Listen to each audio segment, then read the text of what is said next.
সকালে উঠেই প্রথমে বিছানাটা গোছালাম। ঘরটা একটু গোছানো থাকলে না মনটা যেন হালকা লাগে। তো গুড মর্নিং সব্বাইকে। সব্বাই কেমন আছো গো? ভালো আছো? আশা করি ভালোই আছো। তবে হ্যাঁ, আমি অনেক দিন পর তোমাদের সামনে আসছি। মানে একদম সামনাসামনি না আসলেও এই কাজ দিয়েই শুরু করছি।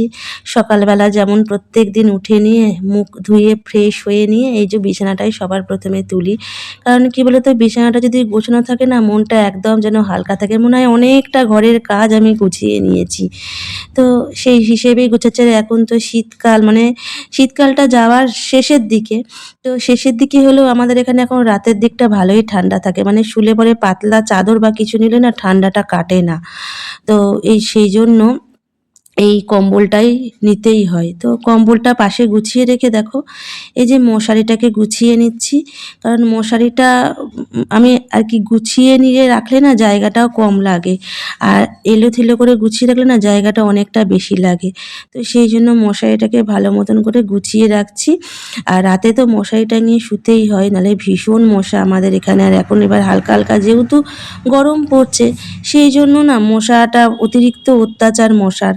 আর মশা কামড়ানো তো ভালো নয়, সেজন্য রাতে না মশারি টাঙিয়েই ঘুমাই। তোমরাও কি টাঙিয়ে ঘুমাও রাতে মশারি? কমেন্টে কিন্তু জানিও, হ্যাঁ? আমি তোমাদের কমেন্টের অপেক্ষায় থাকবো। তো এই যে দেখো মশারিটা টাঙিয়ে মানে মশারিটা গুছিয়ে রাখলাম।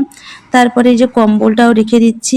এবার একে, একে বিছানার চাদরটা একটু টান, টান করে রেখে নেবো।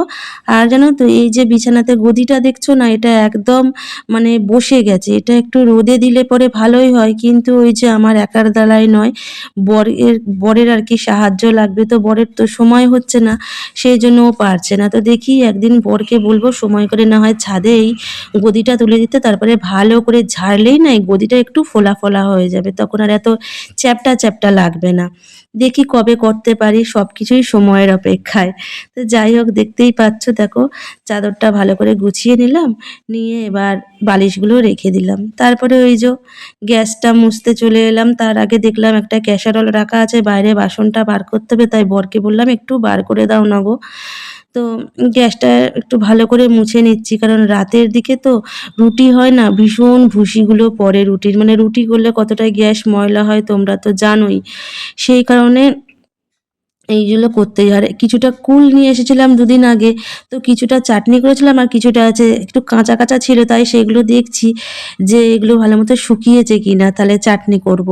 তো আজকে চাটনি করব মানে ভেবেছিলাম। তো যেহেতু ভয়েসটা আমি পরে দিচ্ছি, তো দুপুরে চাটনি করতেই ভুলে গেছি। এত কাজের চাপে না একটু দেরিও হয়ে গিয়েছিল, একটু ব্যস্ততার মধ্যে। তাই জন্য একদম ভুলে গেছি গো, চাটনি করাই হয়নি। দেখি আবার কবে করতে পারি। সাধারণত এরকম ভুল হয় না। তো যাই হোক, আর ভুল হলে কিছু তো করার নেই। তো সেইজন্য তো দেখতেই পাচ্ছ ভালো করে ওভেনটাকে ঝেড়ে নিলাম। নিয়ে এবার যেখানে খাবার-দাবারগুলো থাকে সেই জায়গাটাও না একটু মুছেই নিই।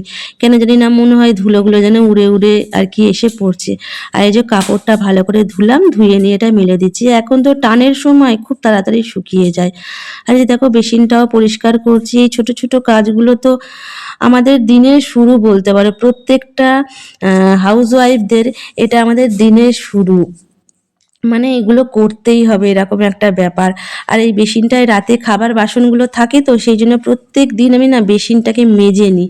কারণ কেন জানি না মনে হয় বেসিনটাও এঁঠো হয়ে থাকে। তো বেসিনটাও এইগুলো দেখবে পরিষ্কার থাকলে না রান্নাঘরের এই সব বেসিন বলো বা রান্নাঘরের সিঙ্ক বলো, যা যে নামে আর কি বলো, এগুলো পরিষ্কার থাকলে না যেন মনটাও বেশ ভালো লাগে। দেখবে যেন মনে হয় রান্নাঘরগুলো একটু ঝকঝকে তকতকে রাখলে মনে হয় রান্নাঘরের মনটা হলে একটু হলেও টেকে, নাহলে যেন মনে হয় রান্নাঘরটা ইস নোংরা হয়ে আছে, কত কাজ পড়ে আছে, এরকম একটা আর কি মনে হয়। তো যাই হোক, এটা তো বেসিনটা তো পরিষ্কার-ঝরিষ্কার করে নিলাম। এইবার না ছাদে যাব গাছে জল দিতে। তো গাছে জল দিতে এসে দেখছি না বাইরের ওয়েদারটা বেশ সুন্দর হয়েছে।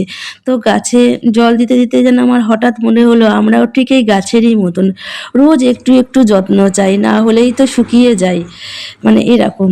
তো দেখো আমার পান গাছটাকে নিয়ে এসেছিলাম বাবার কাছ থেকে, ১-১.৫ মাস আগে লাগিয়েছিলাম এটা। গাছটা না কিচ্ছু পাতা ছিল না, শুধু ডাল ছিল। তো এখন দেখো এই যত্ন পেয়ে, জল পেয়ে, একটু সার পেয়ে দেখো কত সুন্দর পাতা হয়েছে, নতুন নতুন সবুজ সবুজ পাতা একদম। তো কি ভালো লাগছে জানো তো, মানে দেখে নিয়ে খুব ভালো লাগছে।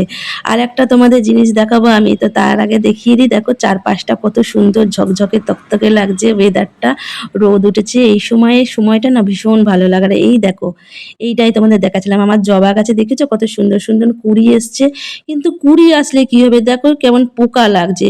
এর কি ওষুধ আছে বলো তো আমাকে একটু। তারপরে যাই হোক নিচে চলে এলাম, দেখো কারণ সব কাজ তো শেষ করে শেষে একটু নিজেকে সময় না দিলে তো হবে না। নিজেকে সময় মানে একটু চা বানাবো, নিজেও খাবো আর বরকেও দেবো। গরম চায়ের ধোঁয়ার সাথে মনের ভেতরে জমে থাকা কথাগুলো কোথাও যেন মিলিয়ে গেল। আজ খুব বেশি কথা বলিনি, কাউকে কিছু কথা বলার দরকার পড়েনি, তবু এইসব কাজের ফাঁকে থেকেই অনেক কথা বলা হয়ে গেল নিজের সাথে। তো যাই হোক, সকলে খুব ভালো থেকো, সুস্থ থেকো, নিজেদের খেয়াল রেখো। দেখা হবে আবার একটা নতুন ভিডিওতে। সবাইকে টাটা।